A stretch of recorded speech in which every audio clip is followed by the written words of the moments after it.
5.5 വർഷമായിട്ട് കുഞ്ഞുങ്ങളില്ലായിരുന്നു. ഒരു ഉദരഫലത്തെ കൊടുത്ത് ദൈവം അനുഗ്രഹിച്ച സാക്ഷ്യവുമായിട്ടാണ് ഈ ദമ്പതികൾ നമ്മുടെ മുന്നിലായിരിക്കുന്നത്. സിസ്റ്ററിന്റെ പേര് എൽസ.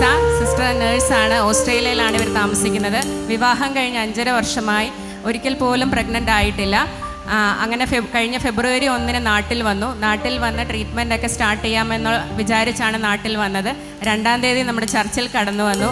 ജോൺ ബ്രദറിനെ കണ്ട് പ്രാർത്ഥിച്ചു. പിന്നീട് നോർമലായിട്ട് തന്നെ സിസ്റ്റർ പ്രഗ്നൻ്റായി. ഒരു ട്രീറ്റ്മെൻറ്റേയും ആവശ്യമുണ്ടായില്ല. ഇപ്പോൾ സിസ്റ്റർ 6 വീക്സ് പ്രഗ്നൻ്റ് ആണ്. Thank you Jesus. ഇത് നമ്മുടെ അനീഷ് ബ്രദറിൻ്റെ അനുജനും ഭാര്യയുമാണ്. എനിക്ക് തോന്നുന്നു നിങ്ങളെല്ലാവരും ഓർക്കുന്നുണ്ടാവും, ഇവർ നാട്ടിൽ വന്ന സമയത്ത് തന്നെ എൽസ ഒരു സാക്ഷ്യവുമായി നമ്മുടെ നടുവിലുണ്ടായിരുന്നു.